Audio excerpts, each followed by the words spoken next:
Good evening and welcome back to another episode of The Longing, where today we're going to be continuing to read the Iliad by Homer. So, let's get going.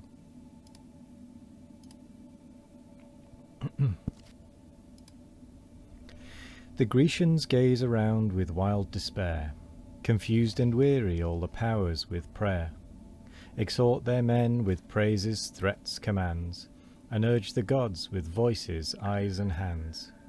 Experienced Nestor chief tests the skies, and weeps his country with a father's eyes. O Jove, if ever on his native shore one Greek enrich thy shrine with offered gore, if e'er in hope our country to behold we paid the fattest firstlings of the fold, if e'er thou sign'st our wishes with thy nod, perform the promise of a gracious God. This day preserve our navies from the flame, and save the relics of the Grecian name. Thus prayed the sage, the Eternal gave consent, and peals of thunder shook the firmament. Presumptuous Troy mistook the accepting sign, and catched new fury at the voice divine. As when black tempests mix the seas and skies, the roaring deeps in watery mountains rise. Above the sides of some tall ship ascend, its womb they deluge, and its ribs they rend. Thus loudly roaring, and o'erpowering all, mount the thick Trojans up the Grecian wall. Legions on legions from each side arise. Thick sound the keels, the storm of arrows flies. Fierce on the ships above, the cars below, these wield the mace, and those the javelin throw. While thus the thunder of the battle raged, and labouring armies round the works engaged, still in the tent Patroclus sat to tend the good Eurypylus, his wounded friend. He sprinkles healing balms to anguish kind, and adds discourse the medicine of the mind.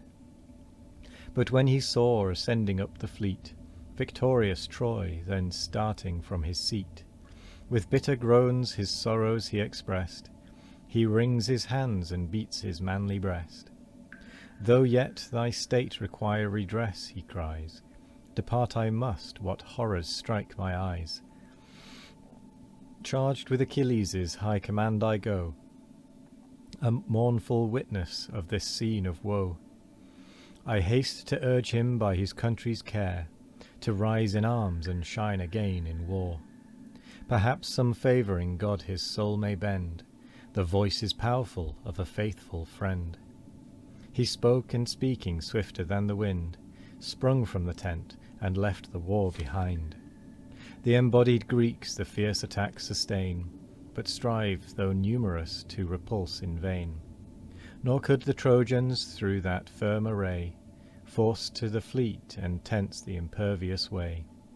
As when a shipwright with Palladian art smooths the rough wood and levels every part, with equal hand he guides his whole design by the just rule and the directing line. The martial leaders with like skill and care preserved their line, and equal kept the war. Brave deeds of arms through all the ranks were tried, and every ship sustained an equal tide. At one proud bark, high towering o'er the fleet, Ajax the great and godlike Hector meet. For one bright prize the matchless chiefs contend, nor this the ships can fire, nor that defend.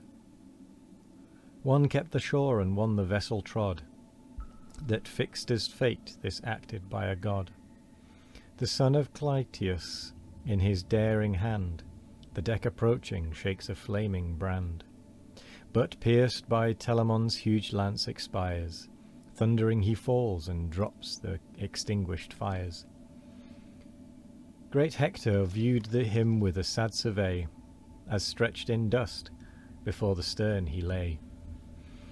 O all of Trojan, all of Lycian race, stand to your arms, maintain this arduous space.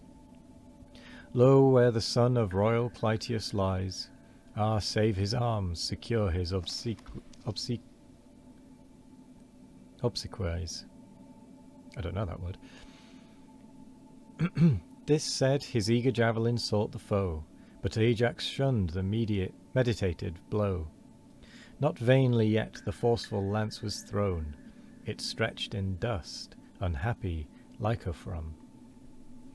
An exile long sustained at Ajax's board, a faithful servant to a foreign lord. In peace and war forever at his side, near his loved master as he lived he died. From the high poop he tumbles on the sand, and lies a lifeless load along the land.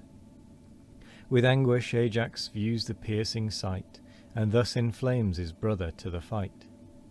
Teucer, behold, extended on the shore,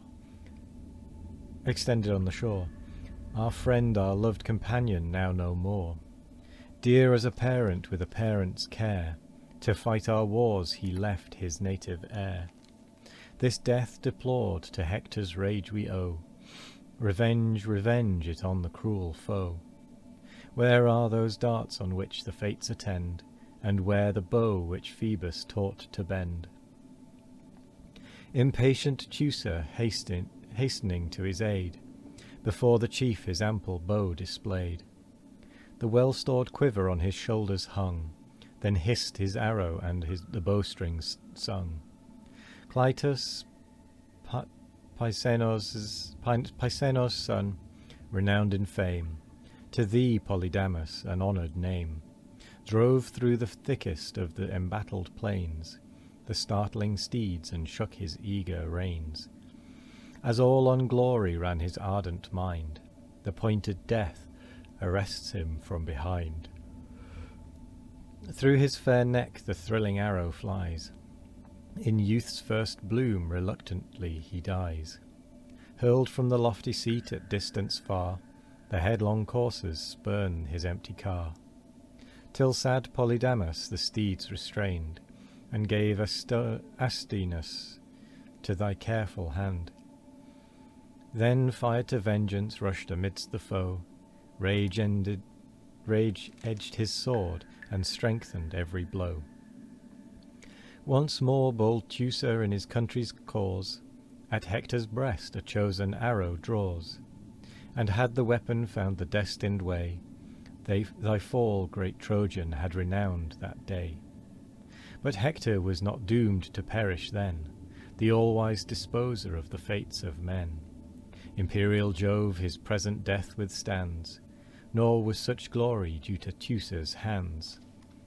At its full stretch as the tough string he drew, struck by an arm unseen, it burst in two. Down dropped the bow, the shaft with brazen head fell innocent, and on the dust lay dead. The astonished archer to great Ajax cries, some god prevents our destined enterprise. Some god propitious to the Trojan foe, has from my arm unfailing struck the bow, and broke the nerve my hands had twined with art, strong to impel the flight of many a dart. Since heaven commands it, Ajax made reply, dismiss the bow, and lay thy arrows by. Thy arms no less suffice the lance to wield, and quit the quiver for the ponderous shield. In the first ranks indulge thy thirst of fame, thy brave example shall the rest inflame. Fierce as they are by long successes vain, to force our fleet or even a ship to gain. Asks toil and sweat and blood their utmost might, shall find its match, no more 'tis ours to fight. Then Teucer laid his faithless bow aside, the foretold buckler o'er his shoulder tied. On his brave head a crested helm he placed, with nodding horsehair formidably graced. A dart whose point with brass refulgent shines, the warrior wields and his great brother joins. And with that, we're going to come to the end of the episode. So, thank you very much for joining us today. I hope you all have a wonderful morning, evening, afternoon or night. No matter what time of day it is, I hope you all have a wonderful one of it. And as always, we will be back tomorrow for more of The Longing. Goodbye.